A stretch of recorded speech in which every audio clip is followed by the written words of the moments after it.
Chit Chat Money. Today is Tuesday, October 20th. Today we have an interview with Beth Kindig. Mm-hmm. We talk Roku, Zoom, even FSLY as well. We'll hit it, and a little Bitcoin at the end, although that was just for about 2 minutes there. But yeah, it was brief. But before we get to that, we have our stories for the week. What are you talking about? I'm talking about another exciting topic. It is corporate creditworthiness. There's only 6 current companies that have a AAA rating.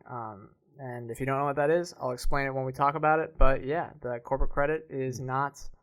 There's a high risk for default out there right now. Okay, and my story is the Disney debacle. We have 2 prominent fund managers basically battling it off. So we're going to talk about that, and then current state of FinTwit. And then on the back half, as always, we have Hot Water, Fuck, Marry, Kill, and Anecdotal Evidence. Let's go. Welcome to Chit Chat Money. On this show, hosts Ryan Henderson and Brett Schafer interview industry experts and riff on the world of investing. As a quick reminder, Chit Chat Money is a CCM Media Group podcast. Ryan and Brett are not financial advisors.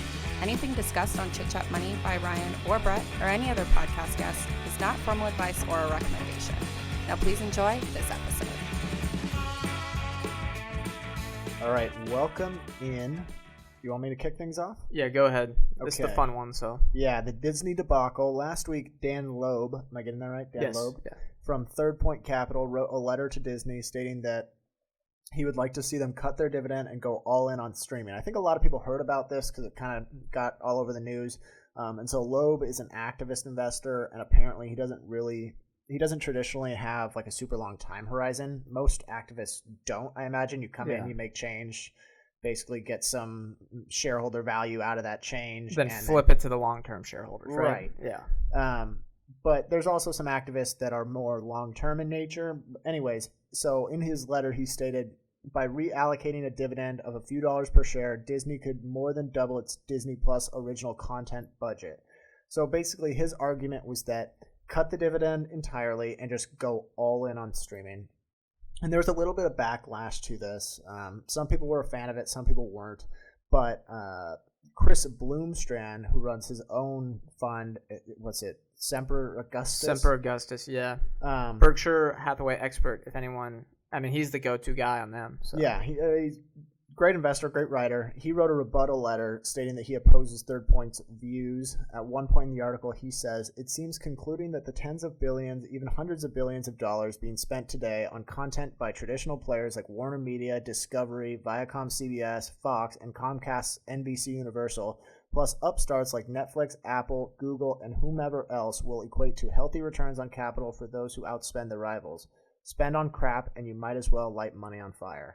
I think I agree with Chris here. I know you're going to ask a question here of whether I do agree. I think I do agree 100% with Chris, specifically with Disney. Now, if you're Netflix, you got to build a brand, and you kind of got to light money on fire because you're trying to see what sticks. You don't have Mickey Mouse already. You don't have The Lion King, all the other Disney things that they own, Star Wars and Marvel. And I think the big point he's trying to get to is that the competition in general in the streaming wars is going to lead to probably lower returns, lower value returns than they would have got if it was just them and Netflix. Yeah, I mean, it's going to be the ROIC what's the whole thing?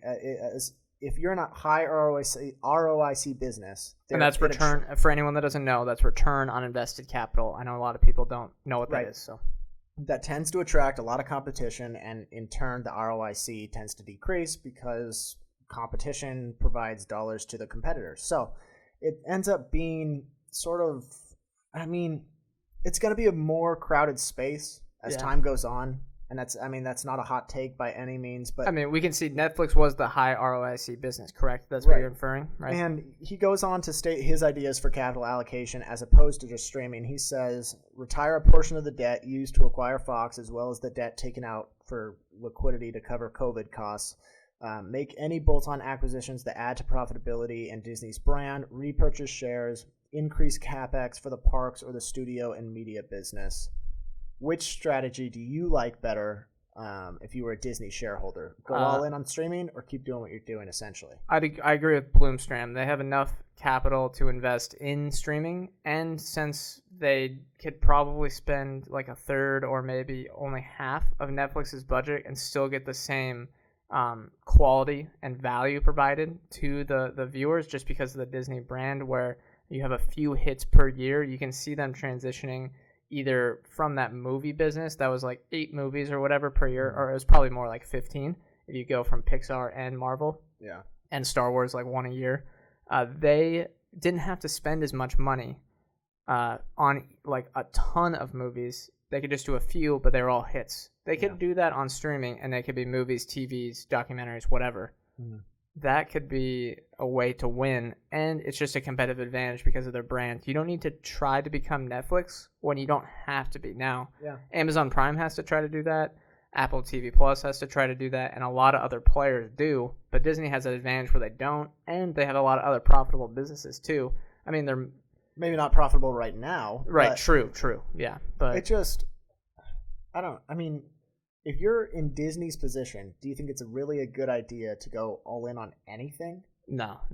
Like, your advantage is that you are basically serving content, not necessarily content, but you're a media business across different channels. Yeah. Like, who can repeat that? I mean, there's very few people that have the IP and the value across all different channels that Disney has. Yeah, I'd agree. Yeah, the only thing I'd agree with is retiring the dividend because they have a lot of debt. They're going to have to pay that off. I'd rather just retire the dividend. Sure, retire the dividend, but that doesn't mean all those dollars go to solely streaming. Yeah, you have to invest in what's going to have the high return on capital, and since they're late to the game, they have to use the advantage where they don't have to invest as much money, but then they can invest in parks and other things that do have a high return on invested capital when streaming, historically did. But I don't think, it's really easy to see that all the dollars pouring in aren't going to have the same returns Netflix had of the past 5 years. Right. Okay, what about your story? Okay, this was a Financial Times article, and it was outlining how and why corporate debt ratings have suffered over the last 40 years, and especially in 2020. So, a little history. Modigliani. Modigliani and Merton Miller won a Nobel Prize in the 80s for starting up the M&M theory, which states that because interest payments are tax deductible, and now when you say interest payments, that's interest payments on a debt that a company is holding or a bond, the value of an indebted company actually may be higher than one without, specifically because of that tax deductible strategy that you can employ. Sure. Now, couple that with the lowering of interest rates since the 80s. It's been 4 decades of lower interest rates, and now we're at 0 for the foreseeable future, and corporate debt has ballooned. So it's just like, it's really easy to see why. You're more inclined to borrow when interest rates are lower. It's very simple. And when there's those tax deductions, that was a perfect storm of, all right, companies are going to borrow because it's useful for increasing earnings per share, and that's typically how they get paid. There's a nice quote in here from a financial analyst in the 80s. They said, equity is soft, debt is hard, equity is forgiving, debt is insistent, equity is a pillow, debt a sword.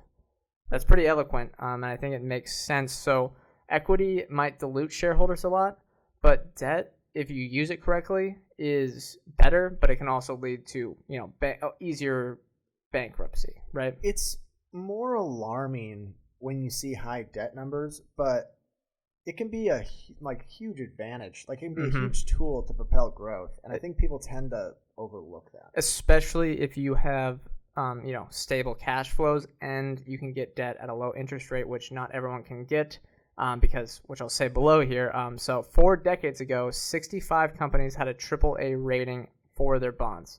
Now, AAA rating just means that's the highest level. That's the top credit worthiness by the ratings agencies. That was in the 80s, about 6% of companies. Now, currently, there are only 5 total companies with AAA ratings, and only 14% even meet the single A threshold. That's very concerning, and you can see that with COVID. This debt has come back to bite investors and companies. There are around 88 bond defaults in Q2 on its own. The question I want to discuss before we get to State of FinTwit is, will this shift companies from using debt to instead raising equity, even if it dilutes shareholders and you have to go in at a lower price than your current trading price? to make sure they have a resilient balance sheet. Will we see a transition, you think? From debt to equity? Yeah. Using equity to finance the company instead of debt.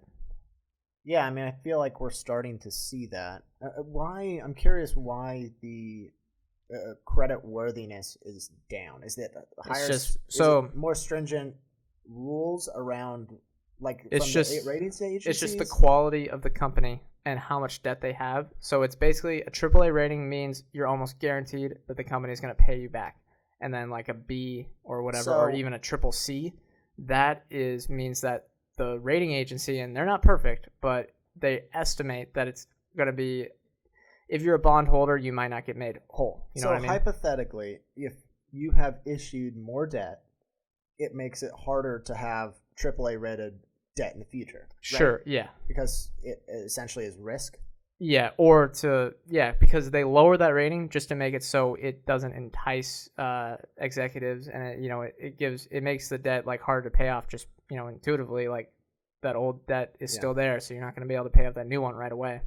Yeah, I mean, it was an advantage for people with resilient balance sheets in 2020. I mean, the companies with resilient balance sheets did really, really well. My only concern is though, if interest rates stay this low, I don't know why companies would stop financing themselves with debt. It's really just the bad companies that are getting a lot of business, just like always. That's really always the problem with debt is like, you might have stable cash flows, and so it doesn't make it totally risky, but there's always that element of like potentially huge risk where you can't pay it off at all. And we saw that with some businesses due to COVID. If you have a lot of debt and all of a sudden your business is completely halted, then you've got a problem. I mean, there's 88 bond defaults in Q2. That's a lot. Yeah. Okay. Current state of FinTwit. I'm going to be talking about the Gavin Baker article. Okay. Yeah. You just want to do that first because I got 3 short ones. Yeah. So Gavin Baker wrote a piece on brick and mortar retail. I thought it was one of the best articles I've read in a long time, just right off the bat. And it was basically just highlighting that, yes, we've seen a shift of potential future financials come sooner for the e-commerce businesses, and that's great, and that's obviously boosted the stock prices of these e-commerce businesses. But what we're going to see is a long-term shift of the category leading brick and mortar retailers. And so he goes into this in depth. I thought the 4th paragraph specifically was really good, so I'm just going to read it, and then I have a question for you. Okay. So he says, the value of a physical retail infrastructure has been clear since Amazon made their largest acquisition ever, Whole Foods. Brick and mortar stores have tremendous online value in addition to enabling true omnichannel commerce. Nothing matters more for an e-commerce company than marketing efficiency expressed either as gross margin payback period or the ratio of customer acquisition cost to lifetime value. Brick and mortar stores significantly lower online customer acquisition cost by improving marketing efficiency, higher click-through rates, higher quality scores for ads. Consumers are more likely to trust a brand they have seen in the real world. Ironic in a world where customer acquisition cost is the new rent, that one of the best ways to lower your online rent is to pay rent offline for physical stores. So he also says brick and mortar stores also enable BOPIS, buy online, pick up in store, and the in-store return of items purchased online, which consumers value. Economically, BOPIS or BOPIS will always be cheaper than same-day delivery, and large numbers of consumers are highly cost-sensitive. My question is, do you think e-commerce has a ceiling as a percentage of overall spend? It depends what you classify e-commerce as. I think there's a good chance. I mean, directly. You buy online and it delivers to you. I feel like that has a lower ceiling than people think. Yeah. This is why, I mean, if Amazon didn't have AWS, it would be a lot smaller. And if they didn't, well, there's also some of the ancillary stuff like Prime Video. But yeah, I mean, Amazon.com has a ton of competitors right now, and I don't think the growth is infinite. Like, nothing has infinite growth. And there's a well-capitalized competitors like Walmart, Target, that are using their stores to their advantage now. Something they didn't do for until 2017, 2016, probably right when Amazon bought Whole Foods. It is, I mean, it's something to think about. Like, everyone was saying that e-commerce is going to kill brick and mortar retailer. Well, I think it's just going to kill bad brick and mortar retailers. So the good ones will survive, and it's just going to be a harsher environment if you're not on the top of your game. I mean, yeah, not only will they survive, I think they're going to benefit from all the capital that these other companies have poured into making it really easy. You know, like consumers are aware of buy online and pick up. Yeah. Like you don't, like if someone were to try to start that, like if Target were to try to have started that, it would have been really difficult, really cost intensive. But now it's really easy for any leading brick and mortar retailer to just add it to their functionality. Yeah, I agree. Sales strategy. And it's also going to help. Yeah, I mean, it's going to help. All right, I just think about it. Okay, Macy's, JCPenney, they're bad businesses in 2020. They're going to go bankrupt, or they may have already gone bankrupt. I can't remember since I was gone this summer. It's going to help the leading brands and companies in the new categories. So the two examples I like are Revolve Group and Stitch Fix, where they're going to eat up all those new dollars, and Amazon will as well, where you know the brick and mortar is kind of going away, but then there's going to be room for expansion in brick and mortar, but also in online, where e-commerce may not grow as a whole, you know, taking market share or whatever you'd like to talk about with that, but the winners will be able to, you know, eat market share from like that total pie, even if the whole pie isn't growing. Even during, I think Gavin Baker put this in his article, but even during this COVID crisis, Amazon's market share of e-commerce spend decreased. Yeah, that was a interesting note. Like people don't think about that. Like now that it's so apparent how much capital or how good of a business that really was, it's attracting a lot more competition. Yeah, it'll be interesting to see who wins. I mean, Walmart is putting up a big fight here, and yeah, it's cool. I don't know. I don't invest in those companies, but it's cool to see who will win. Yeah. All right. What do you have? Current state of FinTwit. Okay. Here's an interesting story. Don't know what book it's from, but here's the quote. It starts out with this kind of in the middle of a sentence. Buffett did that after the Capital Cities deal in 1985. He sat for 3 long years without buying a single common stock, and then when Coca-Cola fell to attractive levels, he staked a fourth or so of Berkshire's market value on that one stock. Patience followed by fairly aggressive conduct. Yeah. Do you think you could ever sit for 3 years, assuming you had a permanent capital structure, without ever making an investment? That's 3 years. That's basically just slightly longer than we've ever been in investing. Hypothetically, I would like to say yes, but I know for damn sure that I cannot. And at least currently. I mean, he was like 60 at that point, so maybe when you're older, you know. But imagine you're getting more and more influxes, basically, of capital. Yeah. Like, I guess if your capital is fixed, it's possible. If your companies are performing really well and they are, you know, fairly priced and you don't want to add to them. But if you're getting more and more capital, that's really hard to do. Yeah, Probably not good to do. Well, it ended up being really smart for them, but I think you have to have the capital. If you have the Berkshire structure, it works out. But if you don't have something like that, it probably wouldn't. Yeah. All right. Is that it? I have 2 more. Okay. Sorry, I just gotta open these tweets. Okay, this one's another Buffett one. I don't know why. Here's a riddle for you. See if you can solve it. Which Warren Buffett deal is this? He paid 40 times earnings for a capital-light business with large growth opportunity, loyal customers, and a winner-take-all economics. Multi-bagger over a 6-year period for which was money-losing for 5 consecutive years. Pursued growth via discounting. You're probably not going to get it, but I have no idea. Buffalo Evening News. What makes you think I would even come close to getting that? No, I knew you weren't going to get that, but it's just interesting to see that was what the business was like in the, what years? I think it was 90s. News. Yeah. When newspapers were a thing, they were great businesses. Interesting. All right, what's your third one? Third one, 1 second. Hope it's not Buffett again, or else. Okay. It's Coca-Cola again. So 2 for 2 on Coca-Cola. Right. Basically, it's too long to read here, but there was a town in Florida where there's this one man in the 20s and 30s. He was a banker. He noticed that everyone was still buying Coca-Cola, and he told the whole town to buy Coca-Cola shares. And now the town is the richest town in the United States, I think, or at least was at one point on a per capita GDP. And there's like 67 of their inhabitants. They were dubbed Coca-Cola millionaires that are just living off of their dividends on Coca-Cola shares. I mean, that dude must have been such a good salesman. Like, imagine getting your entire town to buy the same stock. But then it's kind of a camaraderie around it, you know, like we're the Coca-Cola town. They probably were buying nonstop Coca-Cola. Yeah, and the stock did phenomenal. So good. I mean, good for them. Good for that dude. He's probably made a business out of it. Well, he's dead now, but yeah, too bad. Okay, well that's gonna do it, right? Yeah. Okay. And next we have our interview with Beth Kindig. What was your favorite part? Okay. Well, I guess the whole thing when we talk about Roku, how she identified that. We talk about Zoom, investing in that currently, and then we talk about FSLY for a bit. I like the FSLY part. Well, I like it because we had another smart investor on, Tim Byers, who loves FSLY, and they're both kind of in the same market. They both invest in SaaS and they're technology focused. And then Beth, she's what, quote, cautious. Is that what she likes to say? Cautious about FSLY. She's not shorting or anything, but it's not something she likes. So it's good to get that other take.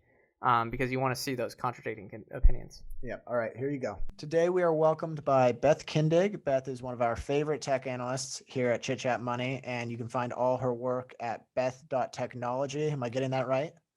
Yes, exactly. Okay. Before we get into our first question, Beth, welcome to the show.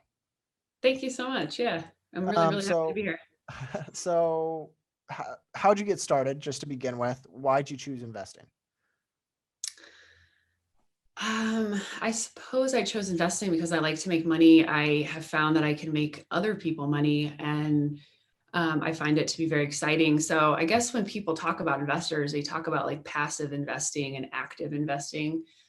I think that there's kind of a new movement for like educated investing, which is like people who they may not manage stocks every single day in a super active trading manner, but they still want to be really educated and find that edge on the market. So when that started to happen, especially around tech a couple of years ago, I feel like, I was perfectly suited for it. So I started to cover lots and lots of tech companies, hundreds of them, about 10 years ago. This was around 2009, 2010. And so when I think about like tech growth, I think, I've probably been doing it as long as anyone can possibly be doing it because I started that long ago. Most of that was in the private markets. It was a lot of the startup scene. And I worked with like hundreds of startups on like how to talk about your product, position your product. Why are you better than the competitors? And I got to kind of see who went on to be, a big success on the public markets. So I guess when like you say like why investing, maybe like why tech analysis, I think it would be hard for me to wake up and do anything else. Like I've been doing it for so long that, it's just kind of how I spend my day. And if anything that I write can help other people make money, then that's pretty cool. And have you found that the early adoption of products that you experience in the private markets has translated well to public markets? Like, is the investing style similar? Very, very similar. I would say that private tech investors and their education, including, mine, around how to find that needle in the haystack has proven to be completely invaluable for me when I analyze the public markets. And there's certain things like a lot of the Facebook investors early, they went ahead and invested in every social media app, every social media company, because there was just a mega trend. And now I don't like invest in every single productivity tool on the market, but I'm not shy about it. Like I'll find a trend that I think a lot of budget, a lot of money is moving into, and I'll load up on, one or two of those pure plays. Maybe I'll even go three, because I know that like diversifying across a big trend is going to produce a big winner and then a second really great winner. And maybe I'll cut my losses on the third, but it's really about those trends, because what VCs are doing and the private markets is like, they don't have a lot of concrete information on the company performing. So they can't really look at like financial records and say, they had, 80% year-over-year growth. They've got to look at the trends. And so that has really influenced me. Absolutely. Right. All right. We're going to get more into your process, but I mean, you've been in the industry a long time and it is a male dominated industry. Have you had any hardships or difficulties or any pros of, being a female in this industry? Or do you have any tips for any woman starting out as a female in finance? Yeah. I mean, I think we could have an entire podcast episode on that topic. Duly noted. Yeah. What I would say is like a couple things. One is I would say that there's some fellas who are super supportive and they'll reach out and they'll say, keep going. Like I know you're one of a few women in the space. You're one of a few women on Twitter. Just keep going. You're doing a great job. So if you happen to be hearing this, thank you. Like, I truly appreciate that encouragement. Let's see, as far as the broader topic goes, I would say that it can create an echo chamber where what I have found, and in fact, studies have proven, the more diverse the management team, the more the company is successful. So when they've looked at tech companies that have a really diverse management, those companies outperform those that are more homogenous. And it's because it becomes an echo chamber, and it can become too much confirmation bias. So I think that if I were on a thread and everybody looked like me and thought like me, I would probably get off that thread and go find a different thread as an investor, because that confirmation bias, I think, can really hurt your gains. And, when I think about the finance industry, for me as a woman, I would say that I rarely come across other women in this industry. But I've had an easier time in finance than in tech. I think when you talk about Silicon Valley, and I've heard some horror stories around maternity leave. I've heard really bad experiences around real junior male employees being promoted over more senior women. You might have Sheryl Sandberg on the management of Facebook, but how many women are moving beyond management to senior management to director to vice president, that migration? And it would seem like Silicon Valley is the area where that would be, there would be more equal rights. It's progressive, right? There's all this investment money pouring in, but I've actually found that it is one of the worst offenders. And so I think that from somebody who has been in Silicon Valley and San Francisco, and mainly been in the tech industry, and now I've been working in the finance industry for the last few years.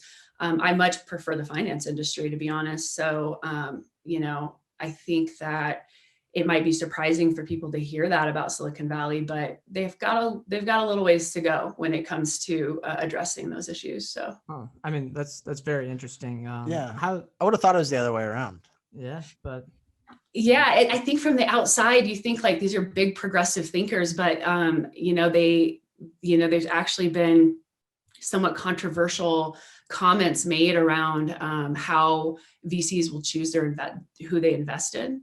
Okay. And I think that overall, in my experience, tech is not as friendly towards women as finance. So that's fascinating. That's good to know. That's good to hear. All right.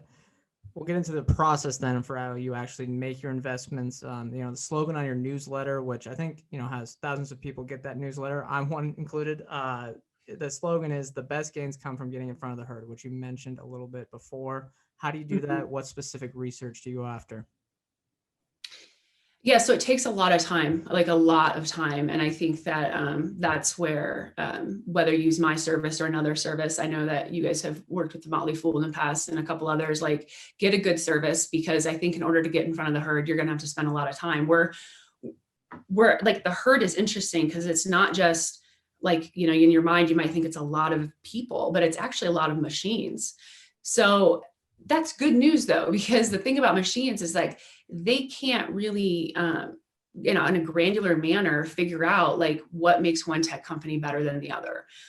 Machines are basically looking for a lot of natural language processing. So what is the overall sentiment on Twitter or other sites that it can scrape? They're looking for price trend movements, is it breaking certain supports and breaking resistance and whatnot. And so in that way, if you have the right angle and you have the hours to spend, you can beat the machines. And that's a big deal, because once the machines pile in, that's always the big goal. The way that I do it, and we did kind of talk about it, is I look really closely at trends that I truly believe have a very long runway. So I'll choose a trend, and I know a lot of budgets are coming in to that trend, a lot of migration, and I'll start to really hone in on the products, and I'll look for the products that have an advantage over the others. So it's not just market analysis and strategy, it's actually getting your hands on the product, looking at why is there maybe a little more adoption with that product than the others. So I would say like micro trends is a big thing. I do use a technical analyst. I think when you're looking at tech, what I have found is even the very best tech companies go through massive sell-offs, and it can really force your hand. I mean, I'm not going to say it forces weak hands because you don't have to have a weak hand to not want to experience a 30 to 40% drawdown on a stock. So I find that in one day. What's that? Maybe even in one day with some of those companies. In one day. Yeah, exactly. And I find that technical analysis can actually protect you a little bit there. So it's a little bit of both, getting in front of the herd, but then reading where the herd is going and when, and using that technical analysis as well. What does your funnel look like? So sort of in terms of thesis development, where do you, from idea, like new idea, to hitting the buy button, what does that process look like for you? Yeah, so this goes back to, so I have been to probably over 1,000 tech conferences. I work really horizontally, and I think that that's kind of important. So when I'm hitting the button on a trend, I'm not stuck like in one trend. Like I talk to institutional analysts, and like they're only media analysts, and they'll constantly recommend Snapchat like over and over again. Right. And this is not a comment on Snapchat. I'm just giving an example. And it's because they don't really have a large like understanding of the wider verticals, of all the verticals in tech. So I'm like scanning, and like in Q3 2019, I know like the market turned really cold on cloud. And I was like, you guys are nuts. Like cloud is definitely capturing all the budgets right now. And lo and behold, COVID came around. Without COVID, it still would have been a strong trend. So anyway, so it's kind of like a football team, like I don't think the quarterback can run it into the end zone over like by themselves. So I don't try to push the button. I identify trends, and I have an internal meeting with my team, and I say, hey, like, please watch this trend. Here are some top names. I really want to get into these names. And I pass it off to a portfolio manager and a technical analyst who runs it into the end zone, if you will. And I mean, he has complete liberty to buy the stock when he thinks it's best. And if he needs to get back out and then get back in, he has, full, I trust him completely to do that. So when it comes to pushing the button on tech, what I found through how he handles it is that it takes more than one person, because you have in-depth analysis and then you have someone who's trading the markets. But the other thing is it might take a couple times to get into the right tech stock, because they can sell off so fast, and to not let that affect your conviction. Do you, having your background sort of in private investing, like you mentioned, do you pay attention to that still? Like, do you pay attention to a lot of where the private dollars are going as sort of when you're identifying trends? Maybe like a future indicator almost. Yeah. Yeah, I do. So it's like juggling. Like I have to like keep I have to keep an eye on the active market and like where the public market trends are. But yeah, I mean, I go to conferences all the time that are more emerging tech, startup related. I just was at an edge computing conference, and most of that is probably not going to come to market for another year or two. So I'm always hunting and looking for who strategically, because I mean, some of it is through the acquisition process. So you'll see like edge computing is a great example.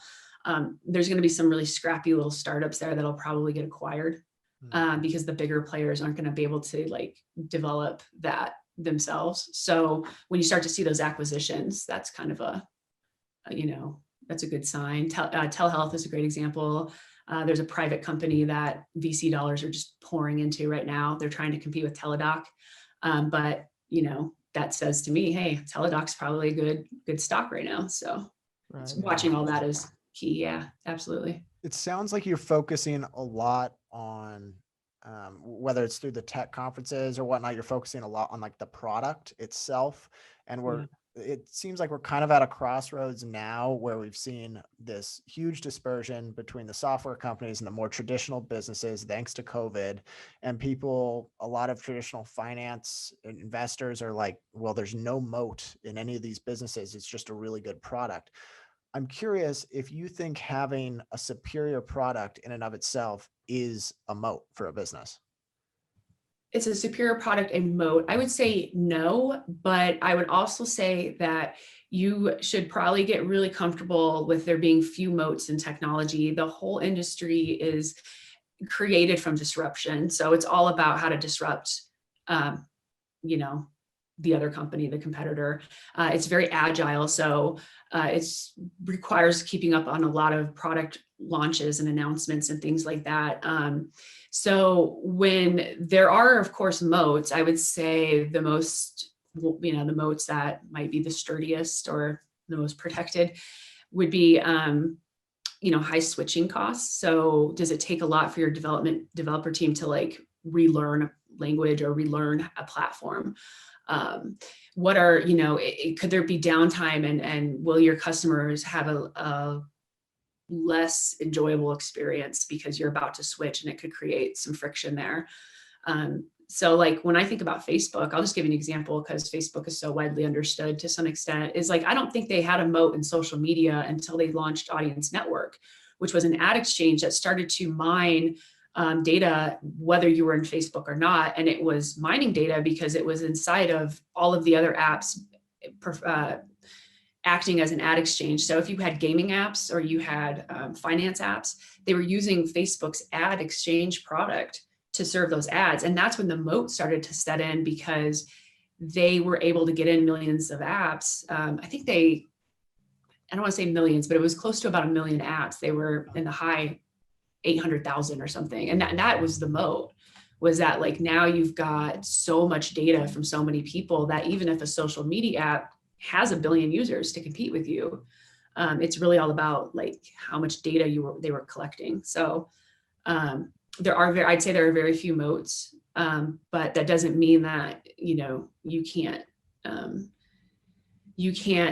forecast a great stock that doesn't have a moat, if that makes sense. Yeah, no, that does make sense. And speaking on products again, I mean, did you ever find there was a product or maybe a software app that you loved a lot and you never ended up owning shares in the company for any specific reason? Does that ever occur where you see the product and then you look at the financials or maybe the industry and you're like, all right, I can't invest in this company? Yeah, I would say that for the most part, I try not to be emotional because I actually didn't like Roku's channel very much, but I was a big bull. Just as an example of when I invest and I don't like the product, didn't like that particular channel. And we'll go into why I really like it as a company and a stock, I guess. But as far as, like Netflix comes to mind, I was on like the news, Fox Business News and a couple other channels when Apple TV and Disney were coming out. And I was like, everyone was like, oh, Netflix is going to get dethroned. And I was like, there's no way Netflix is going to get dethroned. Like, with subscription video on demand, these guys have it cornered. But the debt obviously is a concern. And so I didn't invest in that, but I mean, my prediction was right and I should have. So for sure, like CNBC and the headlines get the best of me, and I try to turn off my TV because of it. I think that, yeah. Okay. It's hard. It is hard. Like there's times when you really like a product and you want to like the business and you just, it's hard to stay unemotional during those periods. All right. We want to talk about Roku, and we know you've been a big advocate, big bull for Roku. I believe it was your largest holding for a while. I think you mentioned that on the 7 Investing show, right?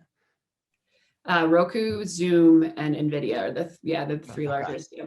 So we're big fans of the business as well. And instead of just giving each other confirmation bias, we thought it might be fun to play devil's advocate. And I actually took to Twitter and looked for some of the sort of bear theses, what could go wrong scenarios. And so we've drafted up a few and we'll let you sort of refute these. I'll go first. The first one is that connected TV is really just a commodity business. So Roku has no real competitive advantage. Yeah. So I think they're probably referring to the devices at that point because, like the smart TV, because Roku is actually an ad exchange. So it's an ad platform. So the whole point is, you're reaching audiences and you're going to monetize those audiences through ads. And so it doesn't matter if it's your mobile phone, your tablet, your smart TV, if it's a separate set-top box. Roku's going to capture every audience it possibly can that's streaming OTT. So in that way, an ad platform is not a commodity.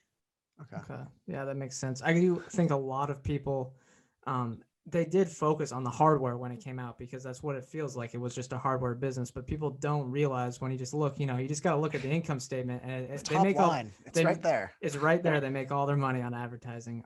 But I'll get into the next one here. A lot of people say because Roku competes with big tech will be able to sell their TVs and hardware for next to nothing and enter the market and compete with them. This leaves the competition and Roku like obsolete. They're just going to drive down the margins. Yeah, I think that we already see Roku selling their hardware next to nothing and letting it impact their margins. And they're doing that in order to, become as ubiquitous as possible while the window is open. So we're dealing with a massive market. I think people confuse subscription video on demand with ad video on demand. So Netflix has been around for a long time. Right. Ad video on demand has not. And we know that because pay TV dollars, which is truly the market underneath the hardware, is the pay TV dollars, the people that pay, NBC and the football, CBS and NBC and ABC, those Budweiser, Geico, Pizza Hut, all that stuff, those big brand dollars. Yeah. So we know that it's a very nascent market because pay TV ad dollars have not migrated. So, and in general, we still have a lot of problems over live sports OTT, live, really strong live news options, things like that. It's a very, very new market. So when it comes to the big tech giants, Amazon and Google are both trying to enter that market, or they've entered the market and they're trying to compete very, head to head with Roku. Right now, Roku is the number one. So the question is probably not, what if Google and Amazon knock out Roku? The question is, how has Roku done it this for this long? How is Roku still number one? Right. Yeah. They've been competing with them forever. Forever. Yeah. They have, 43 million active accounts amidst all that competition. Mm-hmm. Now, do you have any concern about Xfinity or Comcast at all? Because I know they're trying to enter this market as well. Maybe like keeping people from switching over to Roku. No, because I see it as international. I see the what's remaining as all international. So Comcast isn't really an international. They've already captured what they're going to capture in the United States. Yeah, and I think it just starts to get too fragmented. And I think that when it comes to like Comcast and NBC, it's like, it's kind of like Apple. Like Apple has more cash than any company on earth. I mean, more than banks. And they could not, they're not doing that well in the OTT space, So I think it's a really hard market. And I would look at the person, the company and the people, the management team that has been killing it from day one. Yeah. Yeah. All right. Well, that leads to our third point, which is that Roku has no brand awareness internationally. I did have a lot of people from the UK in my Twitter mentions saying, what is Roku? So does their domestic success translate internationally? Or is it all about product? Or is it all about window? Sorry, product. I was just going to say, is it all about just, how the product won versus big tech? Can they just do that internationally? Yeah, so I think that where their entry will be is that they are the cheapest, best performing operating system. So when you look at like TCL, a lot of people are like, oh, TCL is going to dump Roku. It'd be more of a concern that Roku would dump TCL because when you're a manufacturer, you want, the worst thing that could happen to you is that you choose an operating system that has bugs or that doesn't have all of the channels that people would want. So Roku has the most channels and it's the most solid, best performing operating system with no bugs. So when you put it into, when you partner with Roku, your smart TVs aren't going to have any issues. And no matter what channel comes out, people are going to be able to get it on your TV. So I think that the smart TV manufacturers need Roku more than the other way around. And that's because they've built a superior product. They have, the operating system, the hardware, they have this Roku channel that's getting better every day. And so when you're entering other markets, you want that bug-free, operating system with the most apps. And Peloton chose Roku. You'll start to notice like a lot of people will choose Roku first for their apps. And it's because like they're the number one and they're the bug free and they just work very seamlessly. Okay. Well, so that would probably be their entry into other markets. Yeah. Right. And then the last one people have, they say that even though they have a good product, they have no moat. And I know you mentioned before that moat may not even matter in this case, but is there any concern with that? Instead of saying they have no moat, I look at why have they been able to do so well and stave off these huge competitors, Amazon and Google all along. And the other thing, it goes back to saying like connected TV, ad video on demand is so new. And pay TV ad dollars have not migrated yet. So when you say it doesn't have a moat, my response would be, but it's an incredible pure play in connected TV ads. And I want to be invested in connected TV ads. So I'm going to go with Roku. Okay. Well, another name that you have talked about before is Zoom. I think you and Austin were like some of the earliest ones but I believe, Beth, you were the earliest to Zoom, if I'm not mistaken. So want to ask a few questions about them. Last week, maybe 2 weeks ago, Michael Berry, who is portrayed in The Big Short by Christian Bale, for anyone that doesn't know, said we're at peak Zoom. Do you agree? Do you think we'll ever depend on Zoom as much as we do today? I think that it'll always feel like we're at peak Zoom. It's one of those companies and those products that seems to be way over its skis, but in reality, you're dealing with phenomenal product market fit. That's where like the private markets, I think, are a little bit sharper with this.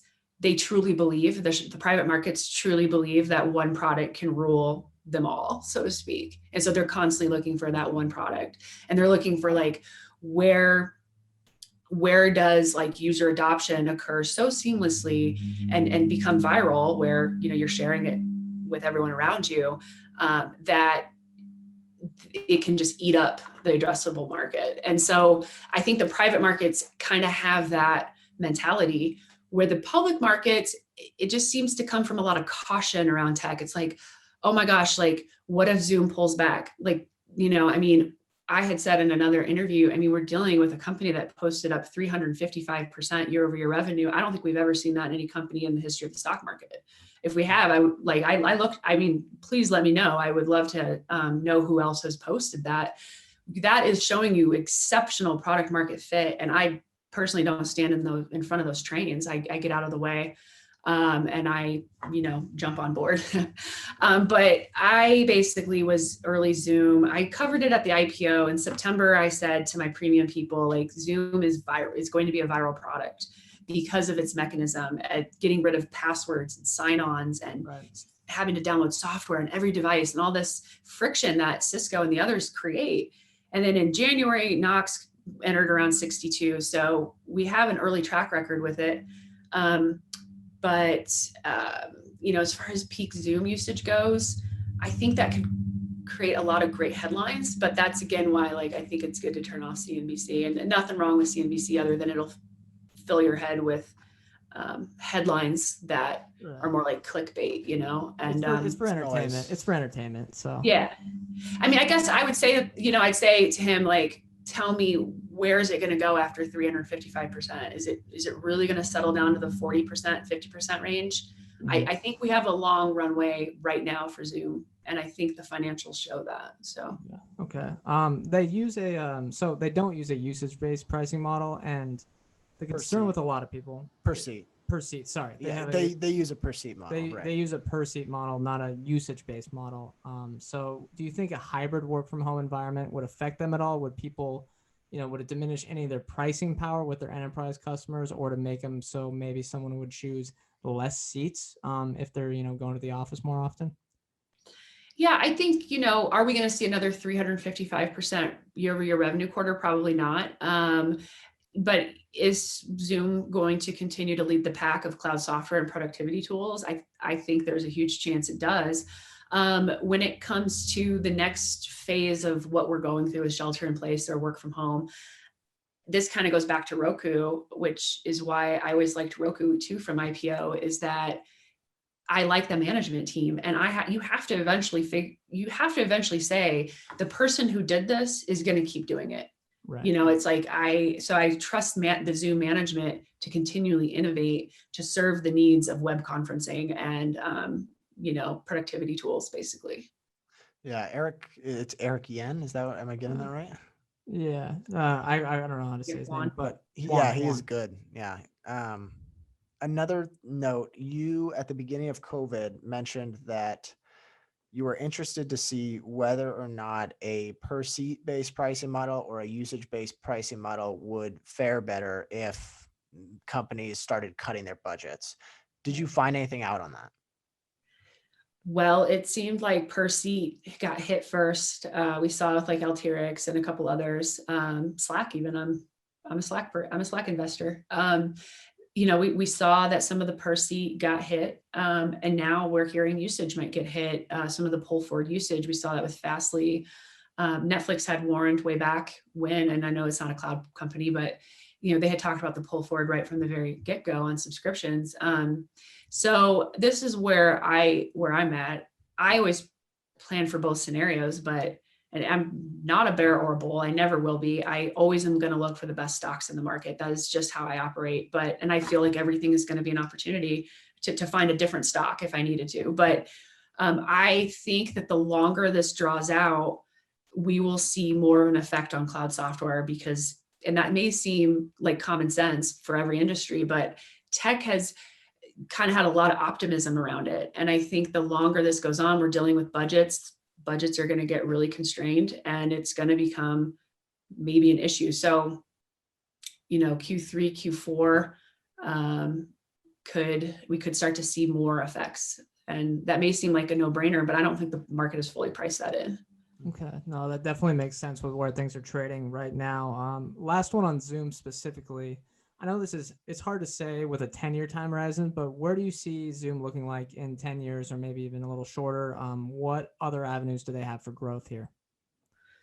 Yeah, I had written about like hardware as a service, which would be Zoom Phone, which they had already had. They were already developing that prior to COVID, but there's really no reason to have telecom hardware anywhere. So when you drive by like dentists or restaurants, hairstylists, who have all been seriously affected by COVID and they shelter in place, like there's no reason for them to pay for phone bills. And Zoom is working on that problem, which is how do you, just like they worked on like so seamlessly being able to just hit a button and be on a video conference. What if you could just hit a button on your phone and make the call, and it's not like Skype where you have to have the connection or, pay per, I don't know, Skype is a little more clunky. You have to have like the software downloaded and everything. And what if you could just immediately start making Zoom calls? And then, you in the middle of the country, there's hundreds and thousands of phone lines in vacant buildings right now. So that's kind of where I see Zoom going, more phone rather than just video. Okay, that's cool. That is an interesting idea.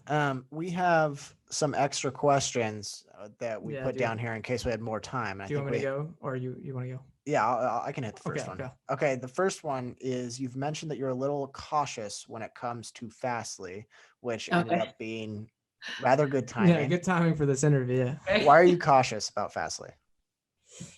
Okay, so I understand that there are a lot of people that see, the content edge network as the route to edge computing. So, okay, a couple of things. First of all, we'll talk about edge computing in just a minute, but when it comes to CDNs, which is truly what FSLY is, there's a lot of competition, and it's been competitive for 20, let's see, what year is it? About 25 years.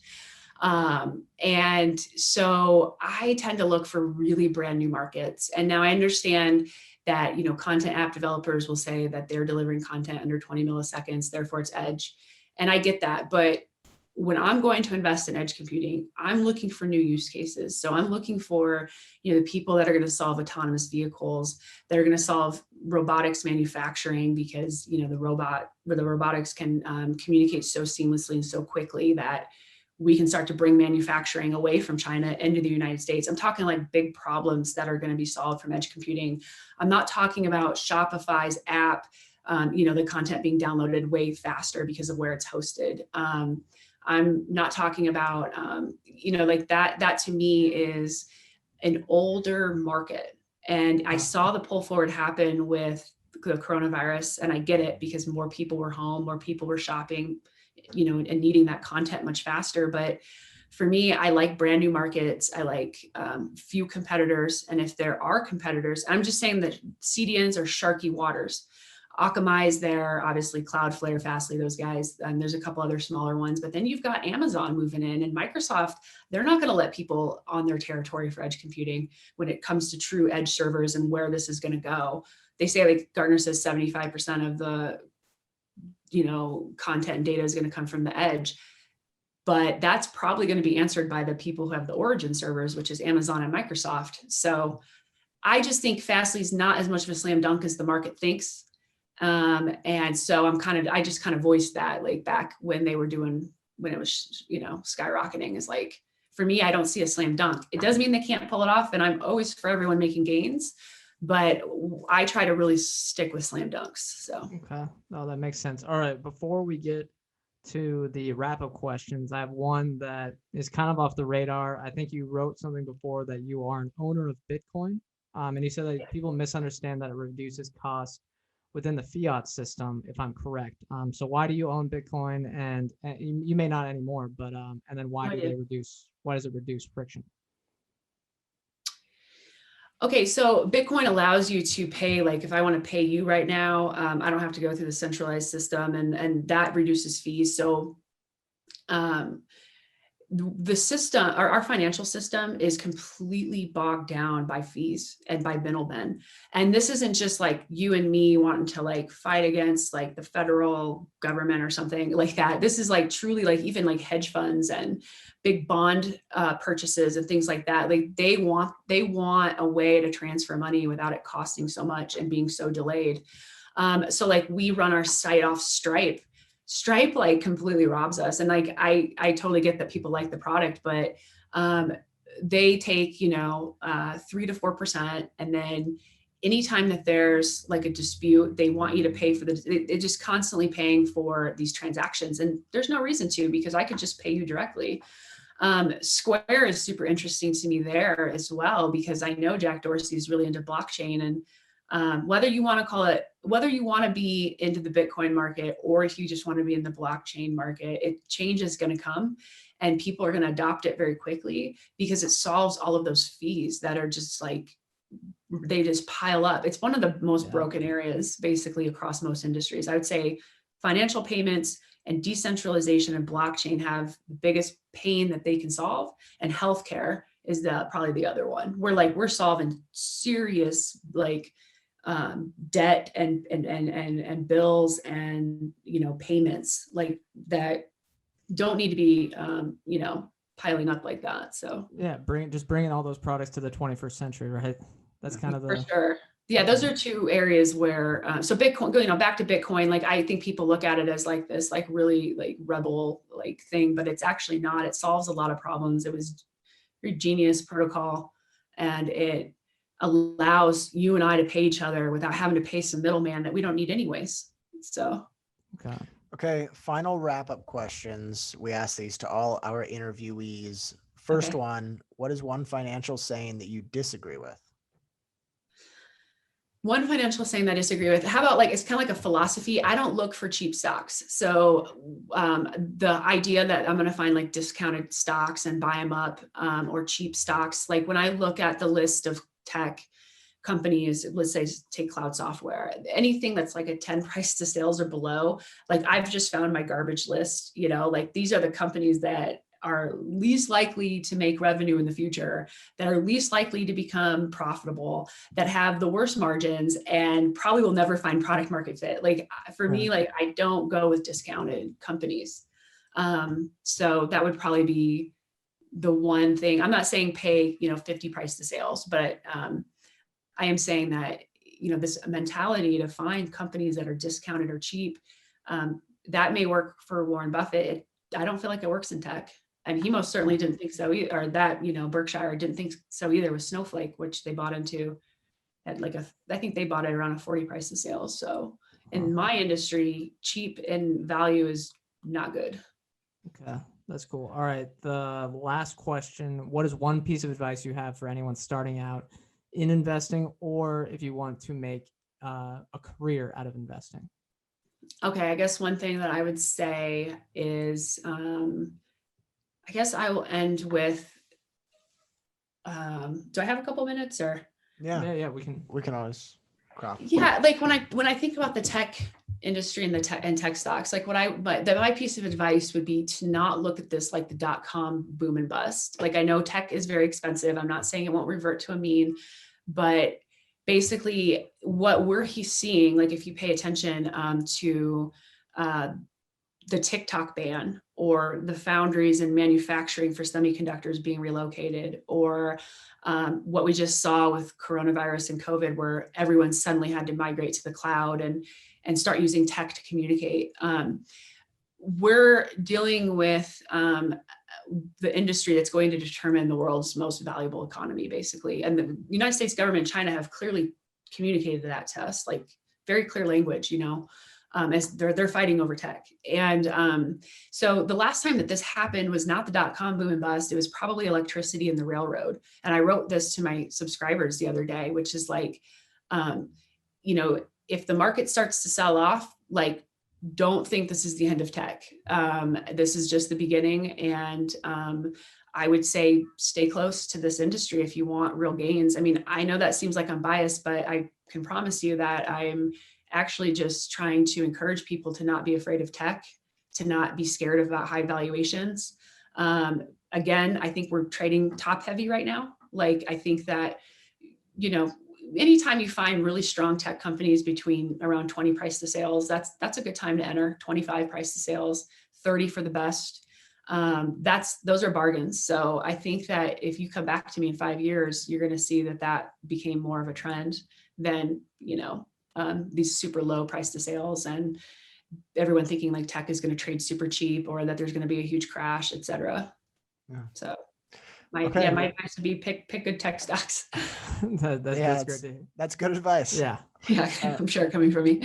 Thank you, Beth. Had a lot of fun. Yeah, thank you. I really appreciate it. Yeah, take care. Thanks.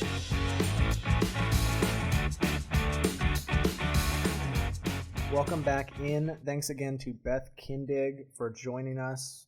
I had a fun conversation, but now we have hot water. Mm-hmm. I have two. I do too. Okay, my first one is vaccines. Uh-oh. And this is a bit of like one of those headline grabs, but there's a point to the end. But 2 days after Trump touted Regeneron, which I'm sure everyone kind of knows about, an executive and a director sold $1 million worth of shares. We've seen this play out probably 10 different times throughout coronavirus.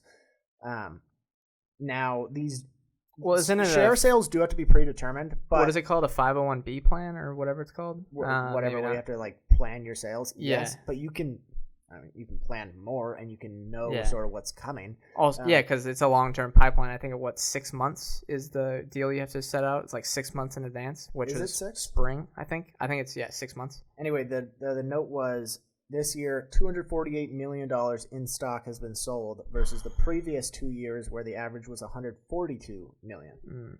The average? That's not a great sign. No, it's not great. And it's not like they sold 10 times as much, but it's not good. And it's not, people are like, oh, that could be coincidence, whatever. And they're like, why wouldn't you sell your stock? If you knew that your vaccine or your therapeutic was going to be helpful, wouldn't you keep your shares? No, that is a good point, Ryan. Yeah. But so it's like, I mean, isn't it like just the biggest red flag when that much is being sold versus prior years? Yeah, I mean, there's no way anyone, if you want to invest in quality companies and you're trying to not invest in index funds, and if you have a long-term focus, just stay away from these. Stay away from the vaccine. Yeah. Stay away from the vaccine companies. Just don't even touch them. I know it's enticing to get that get-rich-quick scheme, but it's just not. It's a good way to lose all your money as well. You got to think of the downside. Yeah, I just thought that was, I don't know. it's been a problem for like a few. It's happened multiple times now. I think Moderna had the same thing. Yeah, it irks me. And they pump it on CNBC. It's annoying. Okay, Larry Ellison is also in hot water. This week, findings showed that he donated $250,000 to a super PAC supporting Lindsey Graham's re-election, which is whatever. I think most people knew that he was friends with Trump and he's got one of the generally conservative. Mm-hmm. And I don't have any problem with donations, but this was literally hours after they won the bid for the TikTok acquisition. And Lindsey Graham was the one who was saying to Trump, let an American company buy them out. And he was literally quoted saying, if TikTok is saved, you can thank me. That's what Lindsey Graham said. Dang. And then he got the donation hours after the TikTok thing. Technically, that isn't illegal. I mean, it's like legal bribery. It's suspicious. Doesn't it just frustrate you? Don't you want a CEO that has nothing to do with politics? Yeah. I agree a lot. I agree 100% with that. I could never be an investor in a Larry Ellison company. No. I mean, I guess the bigger you get as a CEO, you're just warped into politics, no matter what kind of. But I don't know. It's tough. It's tough. It's a tough look. And as we know, if you're one of the big dogs, you kind of get to do what you want. He is also a board member of Tesla, he also backs Theranos, if I'm not mistaken. Yeah, and as people may know, if you're a new listener, you might not know, we are not fans of Tesla, so we land on that side of the fence. And so far, Larry Ellison's turned $1 billion into $6 billion investing in Tesla, but that might be a rude awakening for people that didn't know we were sort of Tesla bears. But yeah, if you're new, guys. I'm sorry. It's like politics. Don't just hate us because we don't like Tesla. We're really we actually are really big growth investors typically. But all right, what do you have? Hot water. Okay, SoftBank update. Gotta have this one. Headline here. This is actually just from an hour ago. SoftBank stock trading strategy is said to focus on Q3 earnings. That's the whole headline. Okay, so they're gonna be if they do straddles, if they start straddling Facebook or whatever, this could end in. Have you ever seen a positive SoftBank headline? Not for the last few years. Not for the last few years. Ever. So, I feel like Masa-san might. He's either there's no in between. He's either a genius or an absolute idiot that just got insanely lucky. I think he's just a big risk taker, just a huge risk taker. Okay, what's your second one? I don't need to use his real name, but you remember the bubble person? The person that said I would take $1,000 for calls during the middle of March. Total scumbag. Right. Yes. He's back on Twitter. October 17th, he came back, said. And I quote here, I needed to step away and gather my thoughts after an extreme buildup on frustration with the futility of trying to cut through the incredible amounts of propaganda, disinformation, and misinformation in today's media. So I think this guy, he's back. Dude, he has lost so much money for so many people. It's bad. If it's the guy I'm thinking of, he had a rough go of it. Yeah. And you know what? It was all fine. You can be as bearish as you want, but then when don't you say, take people's, I'm taking $1,000 for a 1 hour call to tell you why everything's a bubble. I mean, you got to know you're going to get eaten alive on Twitter at that point. Yeah. It's just like, it's just disconcerting. That's my, that's your my last one. Okay. Fuck, marry, kill. The theme this week is brick and mortar category leaders. So it's kind of playing off Gavin Baker's article. Okay. Costco, Home Depot, Walmart. I don't know what they're trading at because I think that is important for these companies. I know who I'm killing. That's Walmart, just because I like Costco and Home Depot a ton. I don't have a problem with Walmart, but I'd marry both Costco and Home Depot. But for the time being, I think I will marry Home Depot and fuck Costco. I don't know why. I might flip there. It's a fine line. I think either one. Yeah. I like both a lot.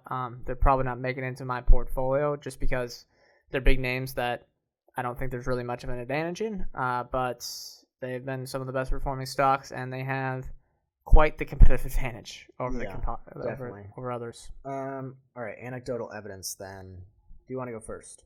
Yeah, I can go. All right. This is a scenario for you. It's a real scenario. Okay. It's currently happening. AMC, the theater company, their 2025 bonds are trading at 66 cents on the dollar.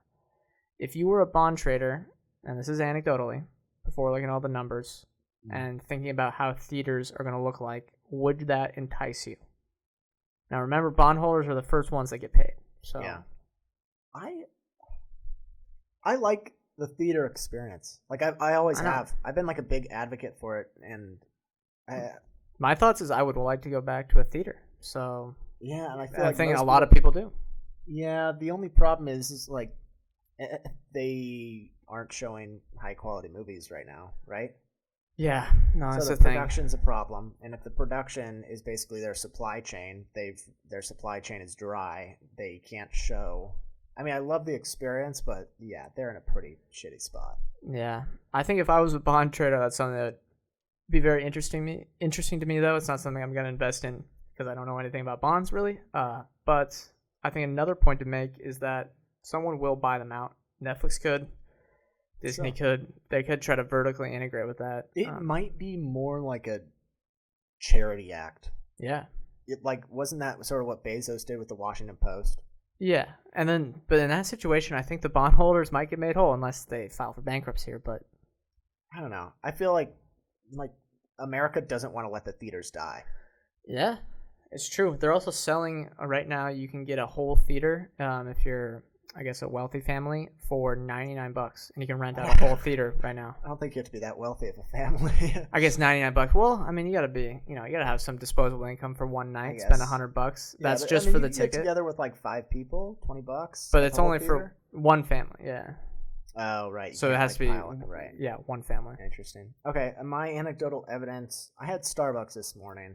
Oh great! Wow, what an anecdotal evidence here. I think McDonald's black coffee is better than Starbucks. And I might have mentioned that before, but just generally, after going to Starbucks, I've gone probably twice in the last 2 weeks. I think it's going to have a tough go of it for the next decade? 5 years, 10 years. That's okay. I mean, we were doing a scenario comparing Altria to Starbucks where Altria's revenues revenues might be declining by 1%, 2%, and then the operating income's flat and cash flows are flat. And Starbucks is growing at 4% with the same sort of debt structure. And they're probably not going to be growing at 4% indefinitely for the next 3 or 4 years. I mean, people aren't going into the store as much. Yeah. I don't know. Well, they have that loyalty program, which is nice. That's a big plus for the app. But yeah, Starbucks is something that's not enticing me, especially when it trades at 30 times earnings and someone like Altria trades at 8. Yeah, I mean, there's less people going to work, less people, staying in the restaurant, or not restaurant, but the store itself and working. It just, they're going to be in a tough spot. Oh, yeah. Not to mention, McDonald's black coffee is better. Yeah. So go sit in the McDonald's and do your studies, whatever it is. Yeah, the Starbucks still has that, what do they call it, the atmosphere. A lot of people like the atmosphere, but yeah, it's tough. No way I'm investing in Starbucks unless it gets really, really cheap. Yeah, which I believe is possible because it happened 2 years ago. Yeah, when they had a tough, we both invested in it, not to brag. We both did pretty well with that one. That's it. Yeah, that's it for me. Okay, yeah.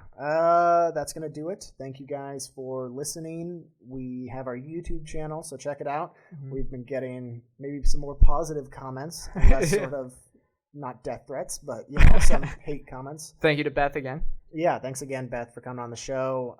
Feel free to follow us on Twitter. You can email us. It's chitchatmoneypodcast@gmail.com for any show recommendations. We are not financial advisors. Anything we say or discuss here on Chit Chat Money is not formal advice or recommendation. Thank you guys for listening. We'll see you next week.